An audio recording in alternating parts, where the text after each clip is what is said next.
Пратениците од власта и опозицијата со заеднички сили сплотено застанаа пред граѓаните да се пофалат дека платата во собрание ја заслужуваат и работат за еднината на граѓаните, нешто што изостана кога граѓаните цели 2 недели ги прозиваа народните избраници, зошто наместо на комеморативна седница за 62 загинати млади луѓе решија да одат на мини одмор.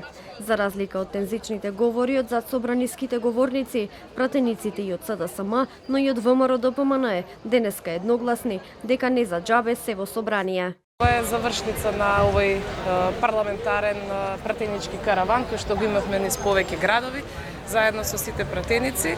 Секако дека денеска гледате тука огромен број на дечиња и од градинките, од основните училишта, така да сметам дека ваква една пракса на дружење меѓу пратениците независно од нивната партиска определба, заедно и со дечињата, меѓутоа и со огромен број на граѓани, треба да ја почитуваме и да продолжи со една ваква традиција и во иднина.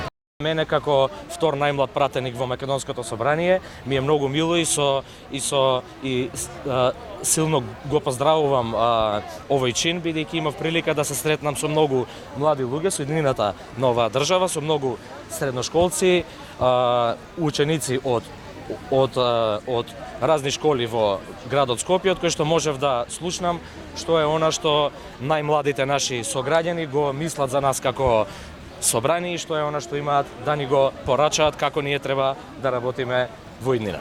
Нивниот ентузијазам не го делат граѓаните. Дел од оние кои застанаа да ги слушнат не им дадоа преодна оценка.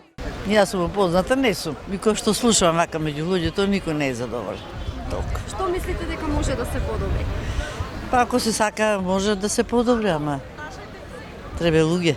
Према што земат пари не се залага за народот, како да ти обяснам. Што би можело да се подобри? Да се подобри, па се компетентни луѓе да се стават. Да. Што разбираш, што се завршиле со 10 плюс. Оба испитан до 3-4 година да биде испитан. Многу работи има кои што народот ги чека. Се ли да се сретнете со некој од пратениците кои што се тука? Па некој да, се сретнаме и некои обични работи, така може да ги разбереме. Кај граѓаните лавина од реакции има и за високите суми на патни трошоци кои ги земаат народните избраници.